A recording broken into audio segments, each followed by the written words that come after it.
Okay, so tonight's homework is going to look a little bit different, so bear with me as we kind of attempt to do this pamphlet for the first time. So tonight's homework is on types of sentences review, and at the end of the video you'll have a quick little reference foldable on the 4 different types of sentences. And hopefully this will be helpful for those of you that are using mostly simple sentences, because this should be something that you can go back to and use whenever you're writing. Those of you that are writing the more compound, complex, run-on sentences, this is something you should go to as well. I've seemed to find that most of my students are either writing mostly simple or mostly gigantic, huge, long sentences and nothing in between. So this is really something that I think will benefit everybody. Okay? All right, so let's get started.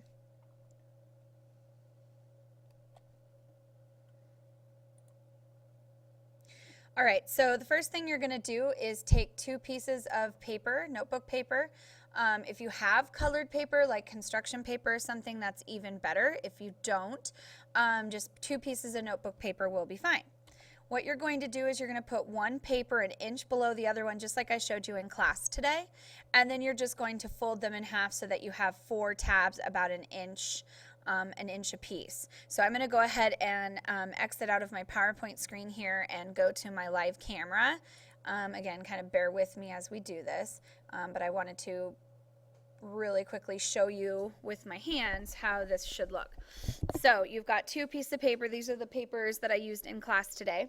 I've just gone ahead and made them lay one on top of the other with about an inch in between, and then I'm just going to simply fold them in half so that I have 4 tabs. So if you'll see, I have a tab 1, a tab 2, tab 3, and then your 4th and final tab here.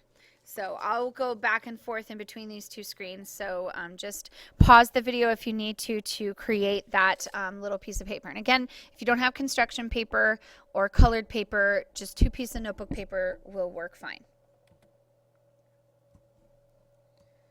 Okay.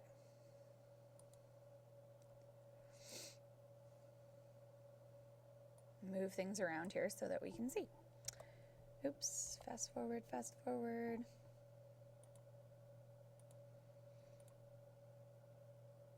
Okay, so what I would like for you to do is on the back of this pamphlet, so the very, very back page, you're going to write some of this basic sentence structure vocab. So the first thing is the subject of a sentence. So the subject is the person, place, or thing, or the idea that is doing or being something within the sentence.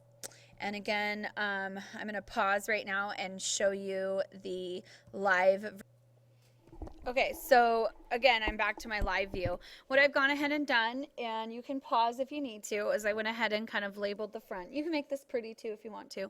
But basically, it's just types of sentences, and you're going to have a tab for simple sentences where you'll write up here. This will be for compound sentences.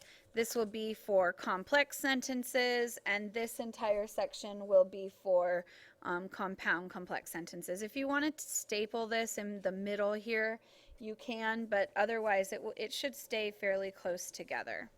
Okay? And then on the back side is kind of what I'm instructing you to do now. So on the back side you can write sentence structure vocab, and I just told you about the subject one. So person, place, or thing, or idea that is doing or being something in a sentence. And there's 4 here that you're going to put on. So again, if you need to pause the video and make sure that you've got this constructed the right way, feel free to do that. Okay, thanks. I'm going to go back to the other screen now.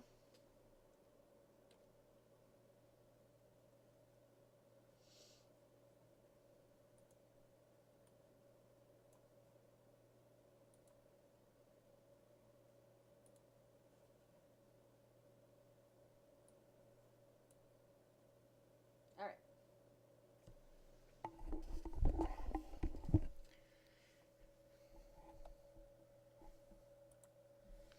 Okay, so a predicate is the other part of a sentence, and this is the verb stating something about the subject. So you should have, in order for it to be a full sentence, a subject and a predicate. If you do not have both of these items in the sentence, then it's what we call a fragment. And again, this should just be a review, stuff that you've talked about before.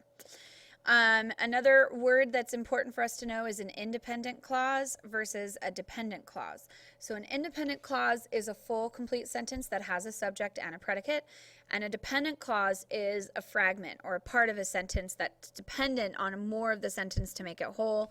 And usually what that means is it's got either a subject and no predicate, or a predicate and no subject. So I like to think of it as like a table with 4 legs. The table is dependent on the legs to keep it standing, so it's dependent on the other parts of the sentence to keep it standing and keep it a whole sentence. So independent versus dependent. Okay, after that, we need to go ahead and go back to our main part of the pamphlet, and we're going to write on the simple sentence section. Okay, so you're going to open up the front top cover, so you're going to write on the back of the cover basically for this next section, and this is the simple sentences section. So these are notes on simple sentences.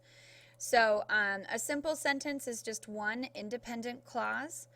It is one full, complete thought. It's the smallest style of sentence. It has a subject and a predicate. And you should be using these occasionally, especially next to longer sentences. It's okay to use simple sentences. The problem comes when you're using simple sentence after simple sentence and your entire essay or short essay or whatever you're writing is full of simple sentences. So we have to be careful of that. So you're going to write an example sentence on the bottom of this little section, and this is all you're writing for this first simple sentence. Okay, so sorry, I had to fix it because it wasn't actually showing up right. So write this example sentence: John's story gave me goosebumps. And I just wanted to point out, you don't necessarily have to put this if you don't want to, but the subject is the story. It's not John, actually it's the story, because it's the thing or idea that has something being done to it. And so the story is actually giving someone goosebumps, so that's the predicate. So something to think about, just simple basic structure of a sentence. It has to have a subject and a predicate to be a full complete thought, and simple sentences generally, again, are the smallest types of sentences. So I'm going to go back to my live feed and show you exactly where you should be writing this information. Okay, so going back to my example here, lifting up the top cover, I wrote all of the notes on simple sentence right here. So it's one full thought, smallest sentence, wrote the example, etc.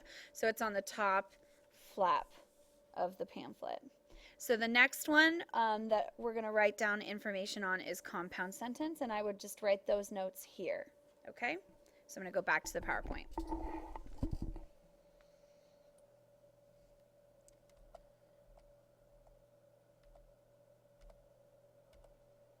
Sorry guys, I have to fast forward a little bit. Okay, now we're on compound sentences. Okay, so a compound sentence is 2 or more independent clauses joined by a comma and a conjunction, or joined by a semicolon. And I know that sounds like a lot of information. I will give you an example, so don't freak out. A conjunction is things like and, but, or, etc. I would like to refer you to the Conjunction Junction song. That's what I think about whenever I hear that word. If you don't know what I'm talking about, YouTube Schoolhouse Rocks Conjunction Junction song, and you'll know what I'm talking about. And then also I wanted to show you semicolon. Looks like that little guy right there. They generally are considered medium-sized sentences, these compound sentences. And I would like to reference, if you're someone that's using simple sentences over and over and over again, we looked at how to use that magic trick of the bridge. So you would use that here to create some compound sentences if you have lots of simple sentences in your writing. So some examples: John has a great imagination and I always enjoy his writing. So there's your conjunction and your comma. So just so you know, that's one way to do it, and point those things out in your example. Or same sentence, just using a semicolon here and removing the conjunction. John has a great imagination, semicolon, I always enjoy his writing. So if you need to pause the video to write down those 2 examples, feel free. But we're moving on to the next section of our pamphlet, the complex sentences. Oh, oops, there's the semicolon. All right, so complex sentences. Excuse me. So these are at least one independent clause and one or more dependent clause. They're a little bit harder to write, at least in my opinion. You write them maybe unconsciously, but when you're forced to write one, I find them to be a little bit more difficult to write because we don't necessarily think in fragments. So I find them more difficult to write.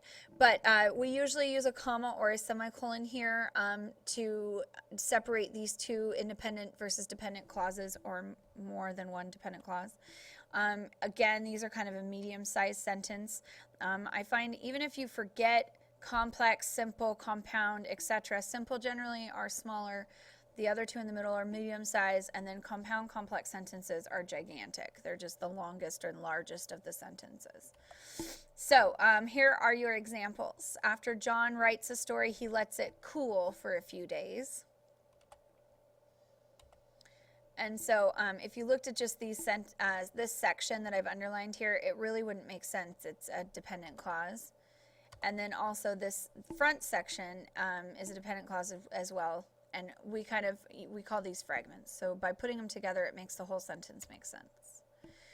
All right, so last and final section of our pamphlet here is compound complex sentences. So these are two or more independent and one or more dependent clauses. So again, these are our largest and longest of the sentences. And if you're not using the right internal punctuation, you will create run-ons without a doubt. So I would say most of the other magic tricks that I've taught you, the insert 20s, which can also be used as 40s and 60s if you're trying to do parallel structure and create longer sentences, you can do that particular one, or upgrade the nouns you could use here to create compound complex sentences. So here's your example. Although I do not write nearly as well as John, my writing is getting better, and extra work will improve it even more. So again, if you're not using that internal punctuation with those commas in there, it would create a run-on sentence. So although this is an insert 20 technique, so you can go back to your notes in your journal about those magic tricks that I've taught you before. And then again, I wanted to point out those commas, that internal punctuation. All right, so you're finished. You've created a great pamphlet that's a good resource guide whenever we're writing, and I will check that pamphlet tomorrow. In your WISC, though, please go back and do your summary and question. This will be the only thing in your WISC for that day, but I will check the pamphlet itself. So please make sure you have that done, and I will see you in class tomorrow. Thanks for kind of bearing with me as I transferred from one software program to the other, and hopefully I helped you make sense of how to put together the pamphlet. If not, you can ask me questions tomorrow in class, and I'll see you guys later.